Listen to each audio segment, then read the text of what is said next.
kita mulai saja perkuliahan kali ini. Jadi yang akan kita cover ya untuk didiskusikan pada pertemuan kali ini adalah pertemuan untuk keempat dan kelima sebenarnya gitu. Akan kita padatkan pada hari ini gitu ya.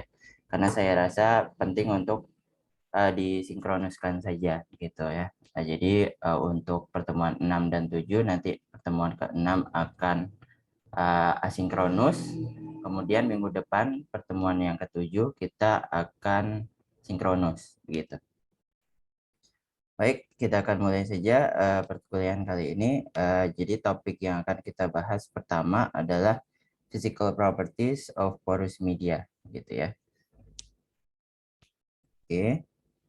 Ini beberapa subtopik sih ya yang akan kita diskusikan. Yang pertama mengenai hubungan antara porosity dan depth, kita akan coba explore agak lebih dalam daripada yang perkuliahan sebelumnya gitu ya. Kemudian fracture media, permeability, heterogeneity, anisotropy, hydraulic conductivity, dan terakhir adalah Darcy law gitu.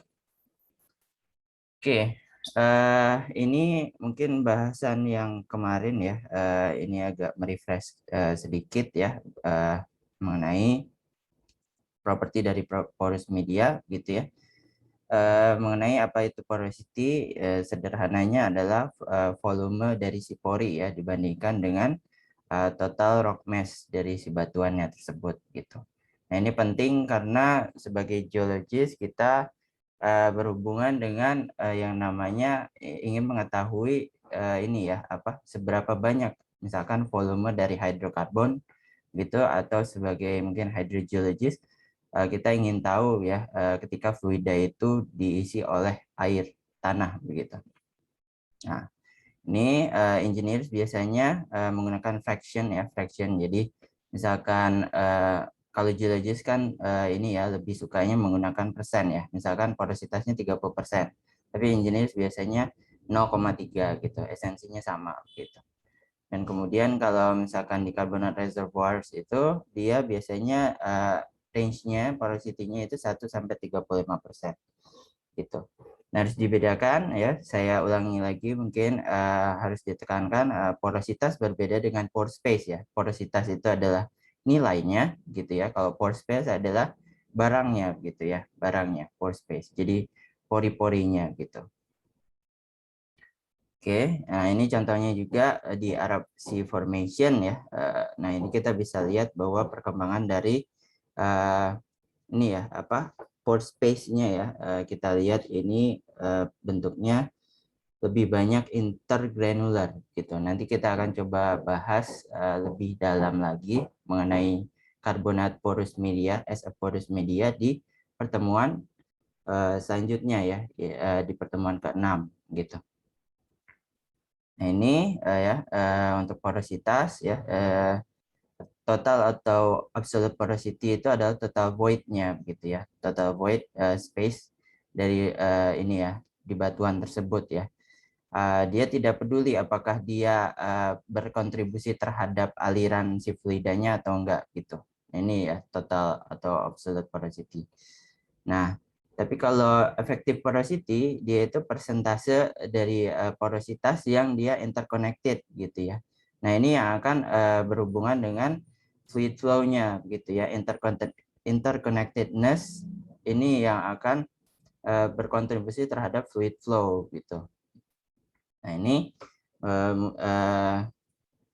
ya jenis-jenis dari porositas ya. Total porosity itu terdiri dari effective porosity dan inactive porosity ya. Nah, kalau effective porosity ini akan berhubungan dengan tadi ya interconnectedness antara pori gitu. Bentar. Oke. Ini catenary pore ya, dia bisa dua atau lebih ini ya. Ada seperti jembatan atau connectedness dengan porositas lainnya begitu ya. Kalau catenary pore, kalau cul-de-sac pores dia satu pori ini hanya terhubung dengan pori lain di satu jembatan istilahnya gitu. Kalau ineffective porosity dia sama sekali tidak terhubung gitu ya. Jadi ada pore space tapi dia tidak terhubung satu dengan lainnya gitu. Nah, ini inefektif ya. Kalau misalkan kita punya fluida di sini, dia tidak bisa terhubung kan dengan yang lainnya begitu. Jadi ini untuk fluid flow, ketika kita ingin mengekstrak fluida yang di dalamnya, ini akan kurang efektif gitu. Harus ada fracturing gitu ya. Kalau kalian ini ya pernah mendengar istilah fracturing gitu. Kemudian ini. Nah, saya ingin tahu sih kira-kira dari grafik yang ini adalah dua grafik ya yang menggambarkan porositas dengan depth gitu ya. Porositas dengan depth. Ini dua litologi yang berbeda gitu ya.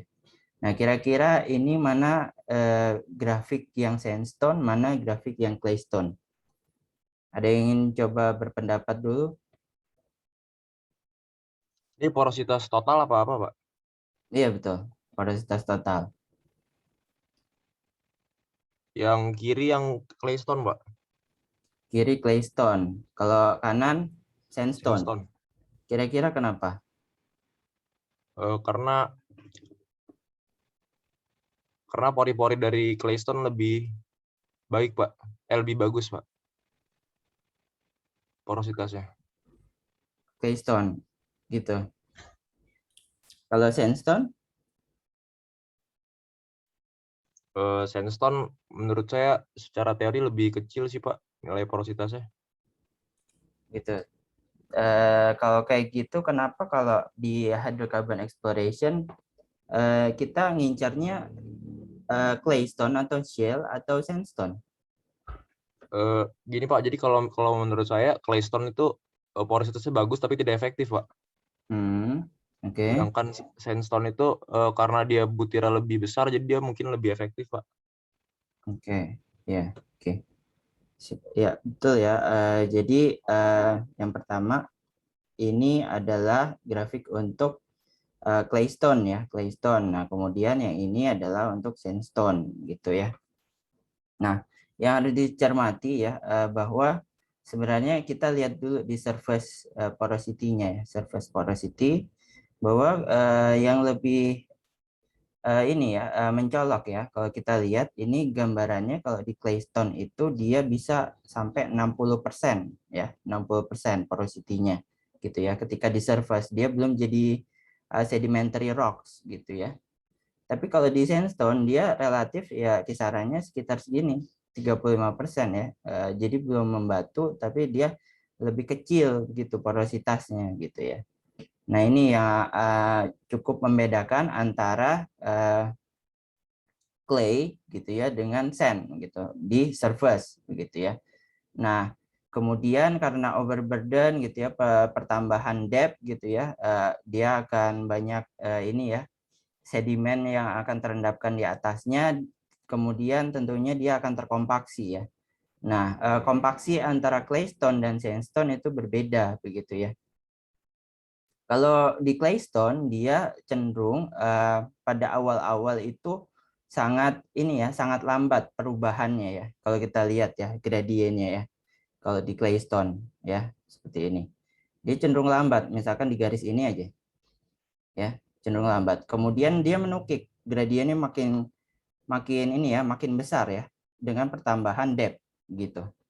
Tapi berbeda dengan sandstone ya. Sandstone dia biasanya cenderung memiliki ini ya hubungan antara depth dan porosity-nya itu gradiennya cukup tidak ada ini ya perubahan signifikan gradiennya gitu. Mungkin yang di sini itu mungkin ini ya apa istilahnya silty sandstone dan lain-lain gitu ya. Jadi ada campuran clay-nya gitu. Tapi yang lain biasanya dia memiliki gradien yang sama begitu ya depth-nya itu. Jadi pertambahan depth itu gradiennya biasanya sama gitu. Tapi kalau di claystone dia itu awal-awal itu gradiennya cukup rendah kemudian menjadi steep gitu ya. Nah, ini ada proses diagenesis di sini. Proses diagenesis yang mengontrol itu semua gitu. Nah, nanti mungkin ada kesempatan untuk ini ya apa didiskusikan lebih lanjut sebenarnya di mata kuliah lain gitu ya. Mengapa Di claystone grafiknya seperti ini, dan yang ini sandstone grafiknya stepnya berbeda begitu ya. Nah, ini ingin menunjukkan bahwa behavior dari claystone dan sandstone itu berbeda ya terhadap overburden yang dialami begitu ya. Oke, nah ini mungkin saya sudah bahas di pertemuan sebelumnya, Geology of Porous Media ya, bahwa ini berlaku untuk sandstone ya. Sandstone bahwa kalau kita ingin mencari tahu porositas untuk depth tertentu, itu sama dengan porosity yang di surface ya, yang tersingkap di outcrop atau mungkin di suatu lingkungan pengendapan tertentu yang itu dia masih unconsolidated gitu ya, ditambah dengan G itu gradient ya, gradient jadi per meter gitu ya, per meter perubahan porositasnya berapa per meter atau per kilometernya dikalikan D, depth-nya berapa gitu ya. Nah, ini berlaku untuk sandstone ya. Kalau kita bisa lihat ini persamaan linear ya, persamaan linear gitu ya. Seperti persamaan linear yang AX Y sama dengan AX plus C gitu, atau AX plus B gitu. Nah, B-nya ini konstantanya ya, porositas nolnya, kemudian AX ya gradientnya gitu ya, A-nya gradient, kemudian X-nya itu pertambahan dari X-nya gitu. Nah, ini gitu ya, kurang lebih. Nah, ini kalau claystone dia persamaannya eksponensial ya, eksponensial gitu. Jadi ini porositas 0 gitu ya, porositas di permukaan ya, dikalikan dengan E dipangkatkan min BZ gitu ya. Nah, ini ya, jadi ini dia akan porositasnya akan berkurang ya secara eksponensial ya. Beda dengan yang tadi untuk yang si sandstone gitu. Nah, ini kalau untuk fracture media kita bisa memperoleh ini ya. Kalau tadi kita bicara porositas, ya, kalau di fracture media kita interest biasanya dengan permeability.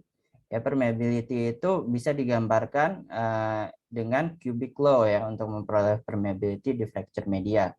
Itu sama dengan N dikalikan W pangkat 3 dibagi 12 gitu ya. N itu jumlah dari fracture per distance unitnya gitu ya, dikalikan W. W itu adalah lebar dari fracture aperture-nya gitu ya. Nah, dipangkatkan 3 dibagi 12 ini gitu. Nah, untuk memperoleh permeability kita bisa memperoleh menggunakan Harlemans formula atau Kozeny-Karmens formulanya. Nah, kalau untuk Harlemans formula kita butuh hanya D10-nya saja ya, D10-nya. Tapi kalau Kozeny-Karmens dia bisa memasukkan faktor dari porositasnya gitu ya. Faktor dari porositas, kemudian mean grain size-nya ya, mean grain size-nya di sini. Nah, oke. Nah, ini ya bagaimana mengekspresikan permeability ya. Nah, kalau di company atau kita sebagai geologist ya, biasanya kita menggunakan permeability itu menggunakan milidarcy ya unitnya. Nah, kenapa milidarcy daripada unit-unit lain, misalkan sentimeter persegi atau feet persegi begitu ya. Kalau kita bisa lihat ya, karena permeability di rocks ya atau batuan itu sangat kecil sekali gitu ya. Kalau misalkan ini, kalau kita bisa lihat aja ya, sangat kecil sekali dia. Misalkan ini satu sentimeter ya. Nah, 1 sentimeter persegi begitu ya. Kemudian, nah ini ya, ini satu darcy ya. Satu darcy itu sama dengan 9,87 kali 10 pangkat min 9 ya, gitu. Oh ya, maksud saya kalau di ini ya, ini sangat besar sekali ya daripada misalkan 1 sentimeter persegi gitu ya. Jadi satu darcy itu sama dengan sebenarnya 9,87 kali 10 pangkat min 9 gitu ya. Nah, ini kan sangat tidak efektif sekali begitu ya, tidak efektif sekali. Jadi kita makanya menggunakan di company itu menggunakan Darcy begitu ya, Darcy. Nah misalkan ini 1 cm persegi itu ya, itu sama dengan 1,01 dikali 10⁸ gitu Darcy. Kalau mili Darcy berarti sama dengan 1,01 dikalikan 10⁵ ya. Oke. Nah ini ya jadi ini sangat kecil sekali ya berarti ya. Kalau misalkan makanya di unit yang kita pakai adalah milidarsi begitu. Oke, ini mengenai heterogeneity konsep ya, mengenai heterogeneity konsep bahwa sebenarnya di batuan itu di alam itu dia tidak homogen ya sebenarnya ya. Nah, apa yang dimaksud dengan homogeneous unit? Itu homogeneous unit itu adalah sebuah batuan itu akan memiliki properti yang sama ya di semua lokasi gitu, di titik-titik lokasi di batuan tersebut. Misalkan kalau misalkan kita punya sandstone ya, sandstone yang homogeneous ya. Sandstone yang homogeneous itu berarti artinya dia mengindikasikan grain size distribution-nya itu sama, porositasnya sama, degree of cementation-nya juga sama ya. Jadi dia homogeneous gitu dalam satu perlapisan gitu ya. Tidak heterogen gitu ya. Jadi ini ya sangat sulit sebenarnya kalau di alam untuk melihat bahwa ada grain size distribution yang sama ya untuk satu layer begitu ya. Mungkin ada perubahan-perubahan sedikit begitu ya. Nah ini yang akan mempengaruhi sebenarnya itu menjadi heterogeneous gitu ya. Dan juga thickness-nya berubah ya. Nah, kalau kalian pernah dengar di istilah di stratigrafi itu adalah membaji begitu ya, membaji. Nah, ada perubahan thickness dari perlapisan gitu ya. Jadi dia membaji ya, jadi perlapisannya menipis ya ke arah tertentu gitu. Nah, heterogeneous formation itu hydraulic property-nya dia berubah secara spasial gitu. Nah ini contohnya ya, contohnya kalau kita lihat kalau misalkan ada sandstone yang membaji begitu ya. Nah ini yang B ya, yang B ini adalah misalkan ada beberapa ini ya layers ya, ini sandstone, ini kemudian ada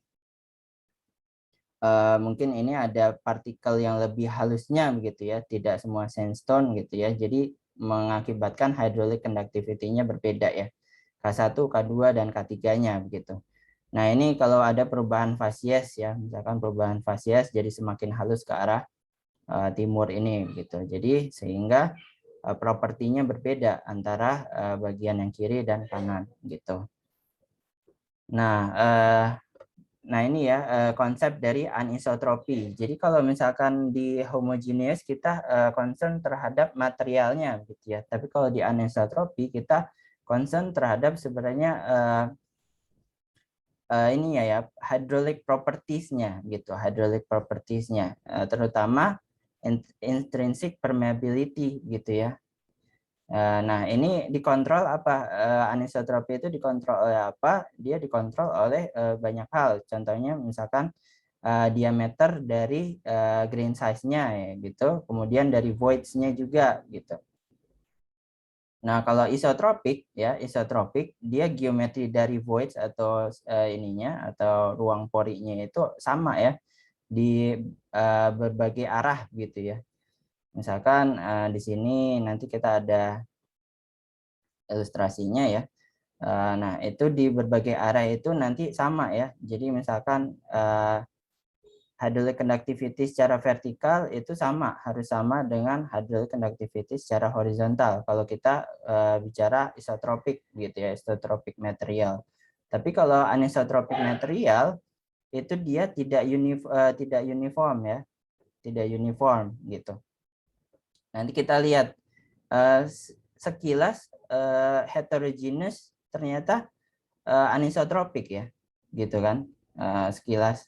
Apakah ada yang homogeneous tapi anisotropik gitu? Pertanyaannya gitu. Kira-kira ada nggak suatu material yang homogeneous tapi dia anisotropik? Jadi conductivity atau permeability-nya berbeda secara vertikal atau horizontal. Kira-kira ada nggak yang seperti itu? Ada yang ingin berpendapat suatu material yang homogeneous tapi dia anisotropik. Kira-kira ada nggak?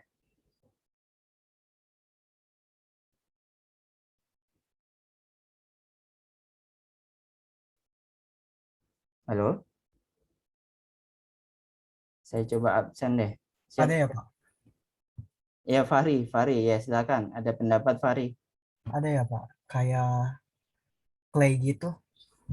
Clay, karena apa? Clay? Karena dia homogenis sama semua, tetapi dia anisotropik gitu. Beda, lebih condong ke horizontal dia. Oke, good ya, good ya. Nah, ini kita bisa lihat, good ya, Fahri. Ini contoh dari isotropik ya. Ini kita lihat nih sama-sama homogeneous ya, sama-sama homogeneous sebenarnya gitu. Tapi dia ada yang isotropik, kemudian ada yang anisotropik gitu ya. Nah ini di clay, kenapa? Secara mineralogi dia kan seperti membuku begini ya, sehingga nanti propertinya gitu ya, secara permeabilitas atau hydraulic conductivity-nya, ketika ada fluida mengalir, tentunya dia cenderung untuk ini ya, lebih mudah untuk mengalir secara horizontal daripada si vertikal karena dia blocking gitu. Beda dengan yang ini, dia secara vertikal, horizontal dan vertikal gitu ya, akan cenderung relatif sama gitu ya, karena mungkin secara geometri dari grain size maupun dari pore space-nya ini relatif sama gitu. Tapi kalau di clay walaupun dia homogeneous, dia anisotropik gitu karena secara mineralogi dia susunannya seperti ini gitu. Dia cenderung memiliki K yang lebih besar secara horizontal gitu daripada dia yang secara vertikalnya gitu. Nah, ini contohnya ya. Misalkan kita berbicara heterogeneity dan anisotropy konsep ya, ini di clay tadi sama di sandstone ya.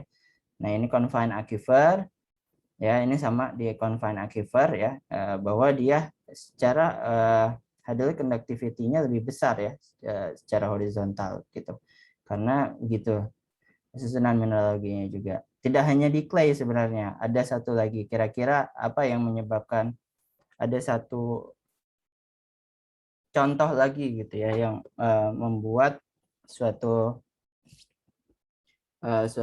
ini anisotropi. Kira-kira apa lagi selain clay? Ada yang ingin berpendapat?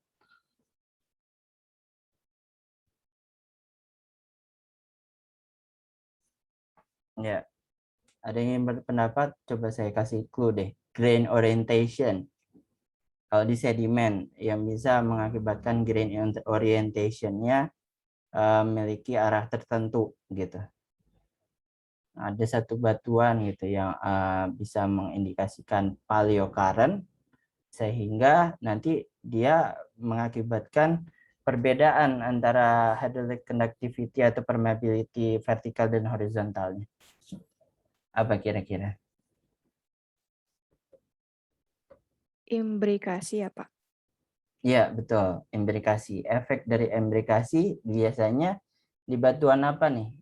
Di lingkungan pengendapan apa dan batuan apa yang biasanya ada suatu imbrikasi? Kalau setahu saya itu biasanya di lingkungan fluvial yang ada aliran satu arah.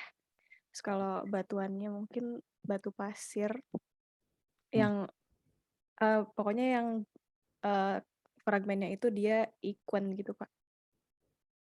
Oke, ya. Ya, untuk ya bagus ya. Siapa namanya tadi? Riva Pak.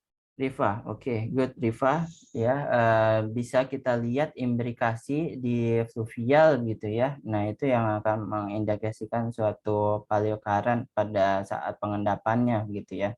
Nah yang paling jelas terlihat gitu ya.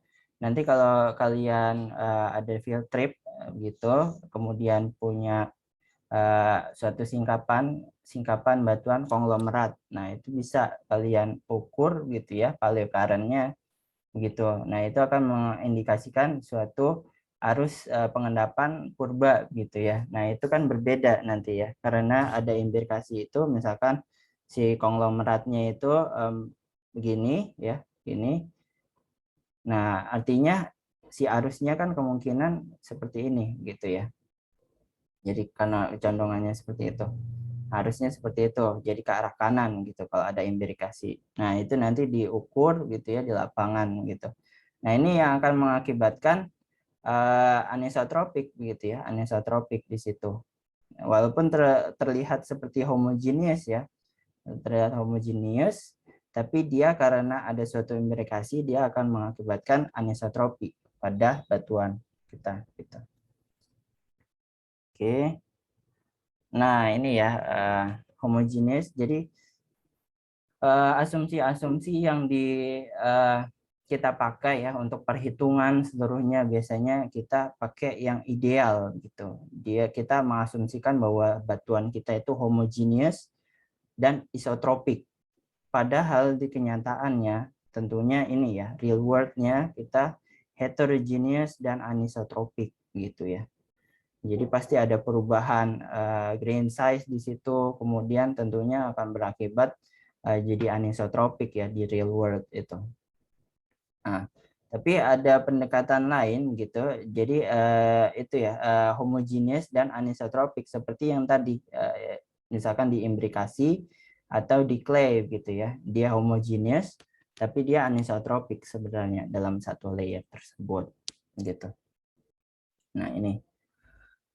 Kemudian kita sebenarnya bisa mengetahui gitu ya kalau misalkan kita punya beberapa layer ya, misalkan ini punya singkapan gitu unit 1, unit 2, unit 3 gitu ya sampai unit ke N gitu ya. Kita bisa mengetahui apakah dia isotropik atau anisotropik menggunakan formula matematika gitu ya. Kx sama dengan sigma dari I ke N ya, I dari ke N, KI dikalikan DI per D total gitu. Nah ini Kx-nya ya, Kx-nya yang si horizontalnya, kemudian Kz-nya ini ya Kz sama dengan D total dibagi sigma I ke N gitu. DI per KI gitu ya. Nah, ini untuk penurunan rumusnya nanti silakan kalian lebih perdalam di referensinya begitu ya. Baca-baca di bukunya begitu. Jadi D total ini ya, kalau kita punya 3 unit berarti D totalnya adalah ketebalan DA ditambah DB ditambah D ke N gitu, DC gitu misalkan kalau ada 3 unit gitu. Nah, ini kita bisa melihat ya kalau misalkan KX sama dengan KZ ya, KX-nya sama dengan KZ berarti dia apa? Isotropik atau anisotropik? KX sama Isotropik, Pak. isotropik. Oke. Good ya. Betul. Kalau sama KX dan KZ-nya berarti dia isotropik ya. Jadi tidak dalam sistem tersebut ya dia relatif isotropik gitu. Tapi kalau misalkan dia anisotropik, KX tidak sama dengan KZ gitu. Oke, nah ini ya. Selanjutnya konsep dari hydraulic conductivity ya. Nah, hydraulic conductivity ini dia sebenarnya proporsional terhadap Darcy flow-nya gitu ya. Di mana dia sebenarnya hydraulic conductivity ini adalah fungsi. Nah, ini K ya. Hydraulic conductivity itu K ya. Fungsi dari si porous media dan si fluidnya gitu ya. Jadi dia bergantung dari porous medianya dan juga jenis fluidanya gitu. Beda dengan permeabilitas ya atau intrinsic permeability ya. Kalau intrinsic permeability faktor yang pengaruhinya tentunya hanya materialnya saja. Tapi kalau hydraulic conductivity yang harus diingat adalah dia faktor yang pengaruhinya adalah jenis fluidanya dan juga porous medianya. Nah, itu. Jadi harus dibedakan antara hydraulic conductivity dengan ini ya permeabilitas gitu ya. Karena permeabilitas itu hanya bagian dari ini ya faktor yang mempengaruhi si hydraulic conductivity gitu. Biasanya untuk permeabilitas dia dilambangkan dengan K kecil sih gitu. Tapi ada beberapa referensi dia menggunakan K besar gitu ya. Tapi saya sebenarnya cenderung untuk menggunakan K kecil gitu. Kalau untuk permeabilitas gitu. Kalau K besar biasanya dia hydraulic conductivity gitu.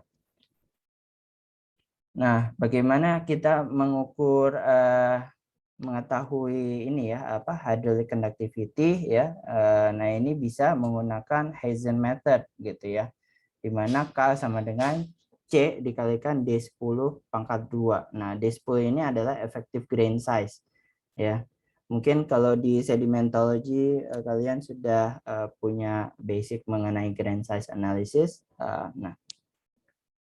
Nah, tapi Hazen method ini hanya berlaku untuk sebenarnya applicable untuk sand aja, di mana D10-nya itu approximately 0,1 hingga 3 mm gitu.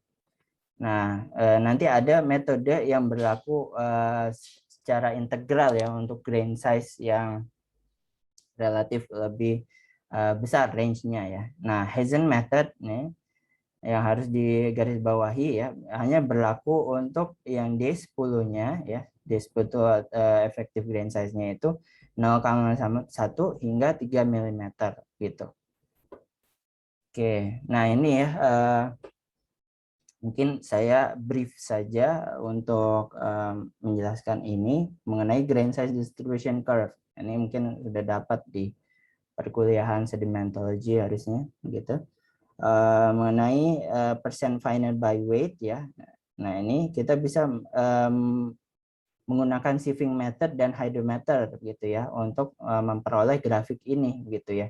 Jadi kita punya sampel, kemudian kita bisa ini ya mengukur gitu ya, mengukur persen dari beratnya gitu untuk material-material yang berbeda. Nah, ini ada grain size di sini, kemudian ini percent final by weight-nya gitu ya. Nah, kalau misalkan di sini ya, jadi ini adalah satu sampel sebenarnya. Jadi satu sampel sebenarnya kita bisa lihat ya, ternyata dia memperoleh atau memiliki grain size yang sebenarnya berbeda. Cuman proporsinya yang ini ya kita bisa lihat di sini proporsinya yang ada mungkin lebih dominan di mana gitu. Nah, kalau kita bisa lihat ini ada fraksi dari gravelnya ya. Ini 100% hingga mungkin dia sekitar di sini ya. Nah, di sini di titik sini ya. Jadi gini, dia ini sebenarnya akumulasi ya. Akumulasi artinya apa? Kalau misalkan gravel di sini ya. Nah, ini di sini kan gravelnya. Artinya persen gravel di dalam sampel kita itu ya sejauh ini.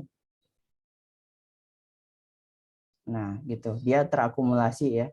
Jadi mungkin sekitar 4% di sini gravelnya ya, 4%.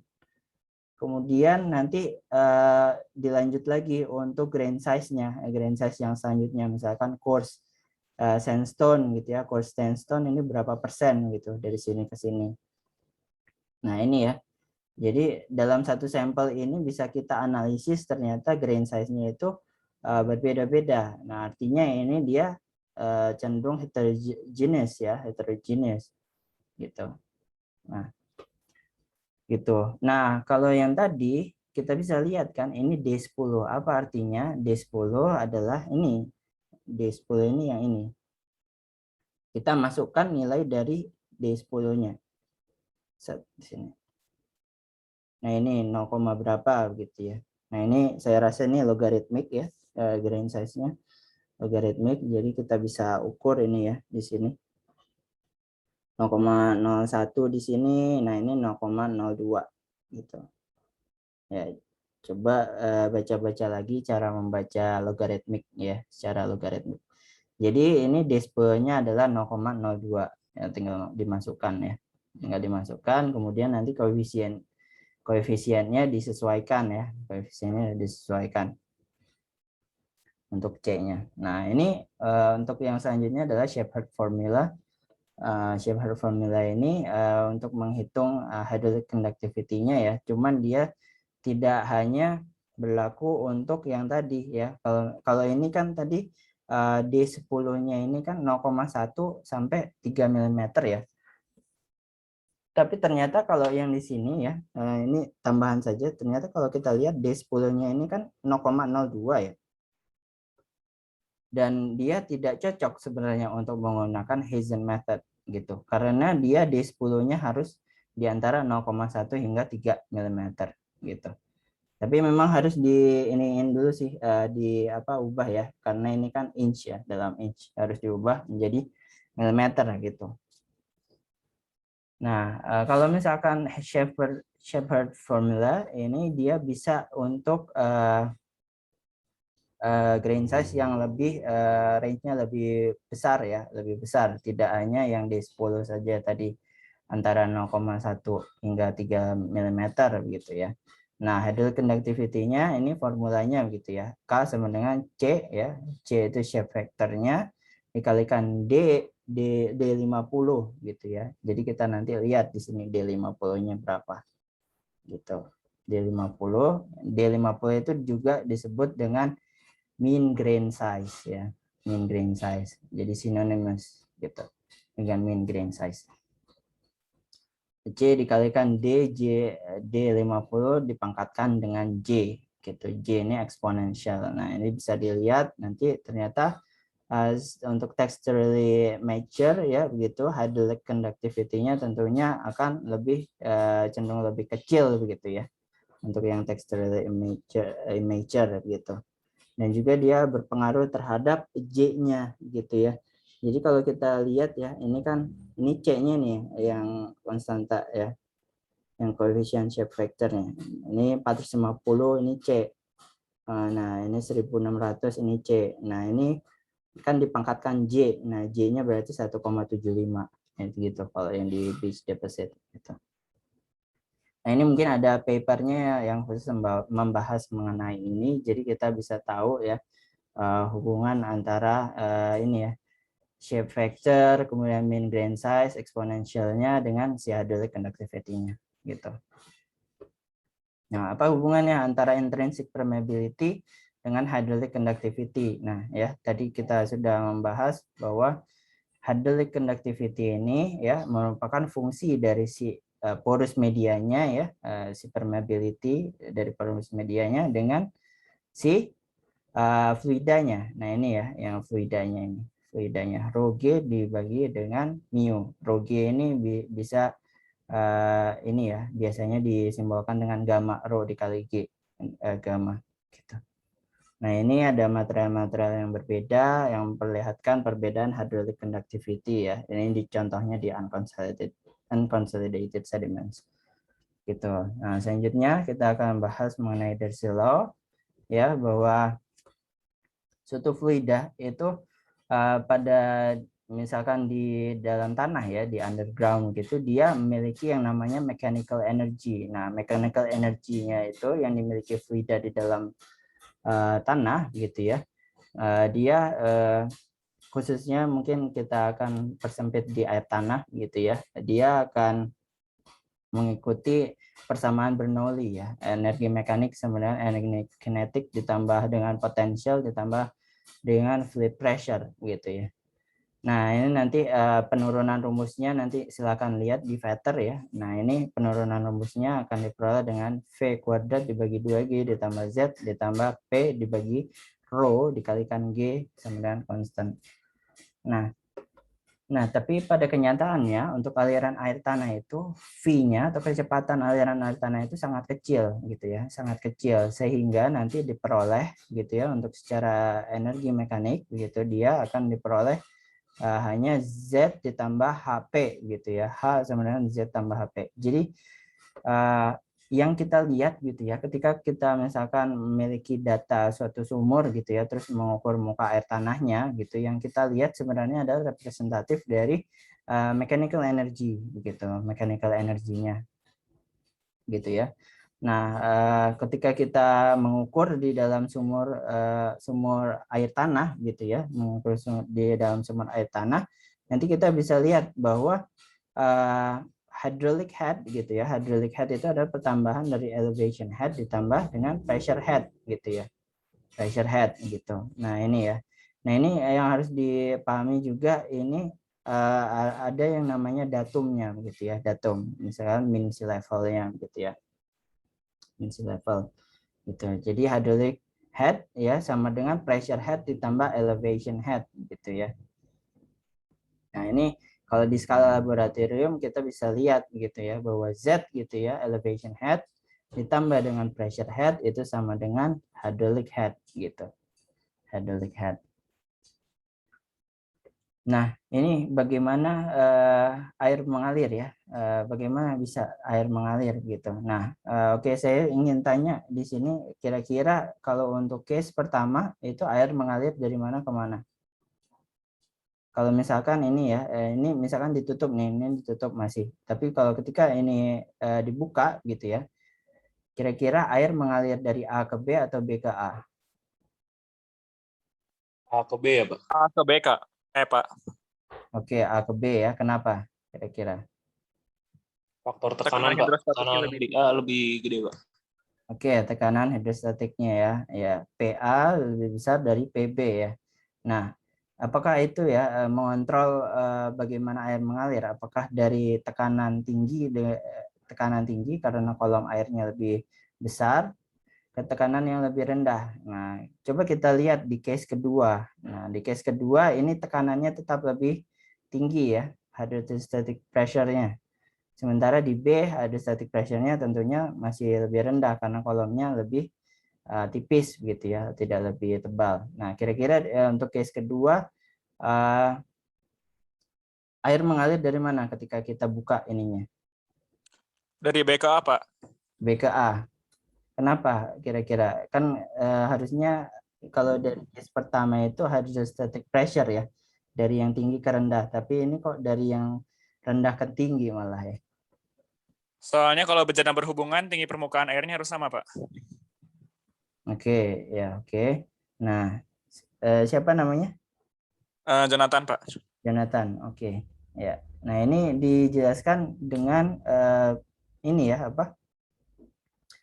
Skematik ini gitu. Skematik ini. Ternyata untuk hipotesis kita yang pertama bahwa air mengalir dari pressure yang tinggi ke pressure rendah dipatahkan dengan case yang kedua gitu ya.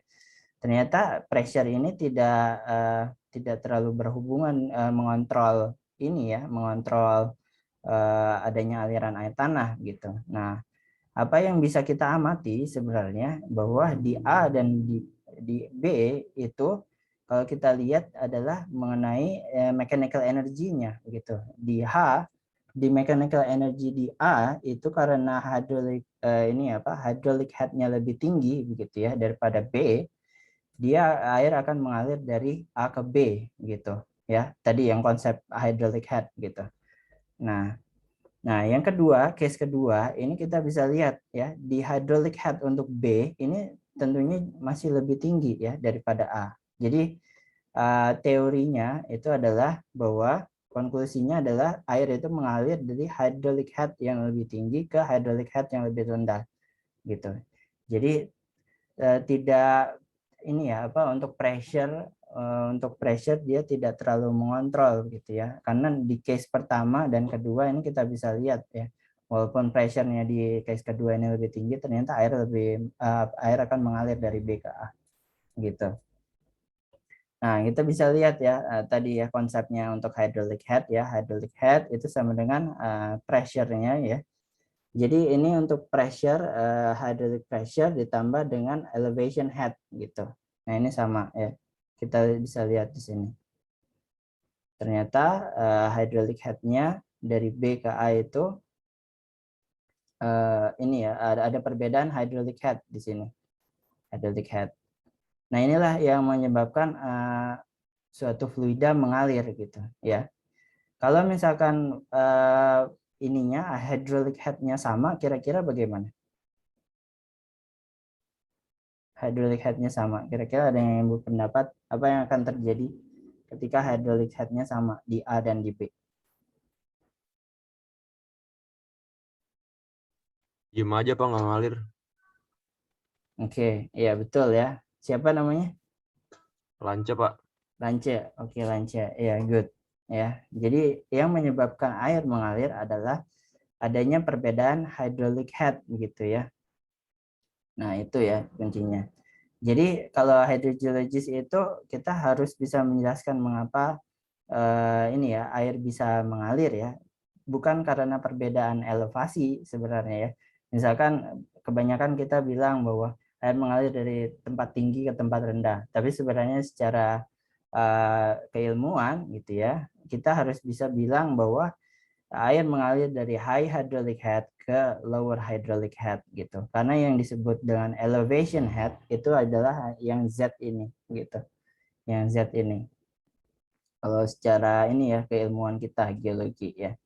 Jadi air mengalir itu dari high hydraulic head ke yang lower hydraulic head gitu.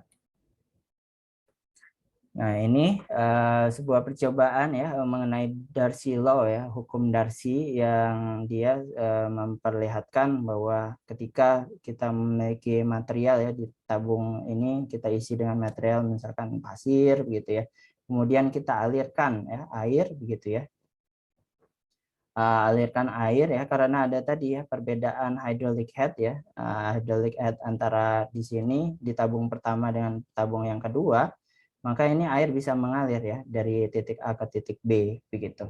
Nah, ini governed by Darcy Law begitu ya, di mana debit sama dengan K dikali A dikali DH per DL. Nah, minus ini dia memperlihatkan ini ya reversal. Jadi kalau gradient hydraulic dia kan begini ya. Jadi gradient hydraulic itu ya, jadi untuk debit ya arah aliran air tanah itu akan reverse dari arah dari gradient hydrauliknya gitu. Dan ini begini ya relatif begini untuk gradient hydrauliknya gitu. Jadi aliran air tanah makanya dia minus ya. Nah, ini untuk memperlihatkan bahwa arahnya itu berbeda dengan arah si gradient hydrauliknya. Gradient hydraulik ini DH per DL. Ini di L, ini DH per DH-nya. Gitu.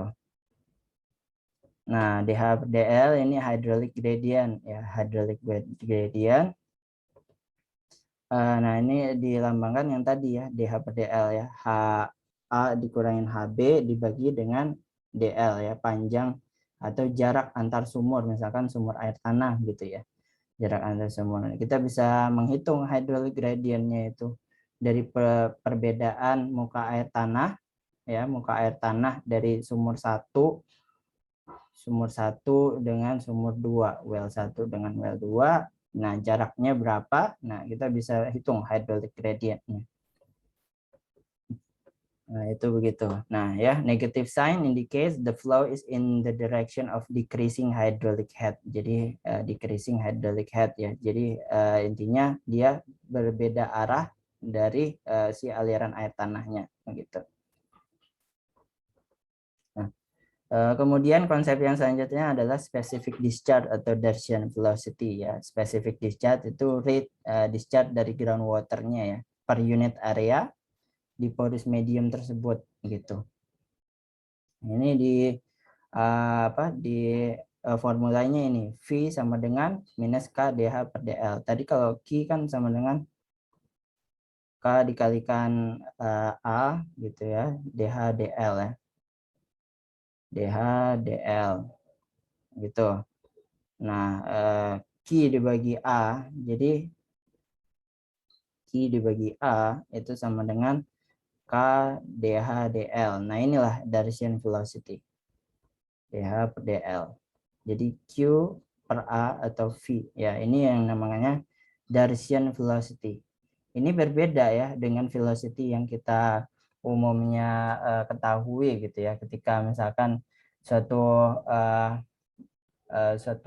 massa A dia bergerak dengan kecepatan ini gitu. Ini berbeda karena kita si aliran air tanahnya ini dia ada mengalir pada suatu medium ya. Jadi dia partially blocked dengan soil material atau rock materialnya gitu.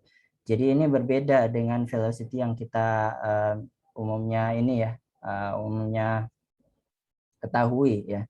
Karena dia akan ada partially blocked dengan soil material gitu ya. Jadi di situ ada friksinya gitu. Ada friksinya yang mengakibatkan dia berbeda antara velocity yang kita ketahui dengan Darcian velocity gitu. Nah, ini velocity pada porous medium gitu. Nah, kalau kita bisa lihat ya, ini ada suatu grafik yang memperlihatkan bahwa hydraulic gradient dan specific discharge ya di y-axis-nya. Ya, kalau kita lihat di sini K itu ya untuk material yang berbeda gitu, dia mempunyai slope yang berbeda. Nah, slope itu yang dinamakan dengan hydraulic conductivity. Ya. Nah, spesifik discharge kan V ya. V sama dengan K dH per dl gitu ya. Nah, dH per dl. Nah, ini kan hydraulic gradient nih, hydraulic gradient. Misalkan berarti V dibagi dH per dl ya. Itu sama dengan K kan. Nah, kalau kita lihat di sini V dibagi dH per dl itu kan gradien ya. Gradien gitu ya. Y per X ya. Mat das ini. Y per X. Nah, jadi ternyata di material yang berbeda itu akan memiliki gradien yang berbeda gitu ya. Nah, gradien itu yang akan merepresentasikan hydraulic conductivity gitu ya.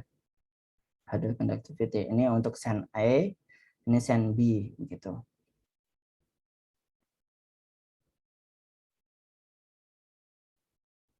Ini ada yang ini ya, tidak ada share screen-nya ya.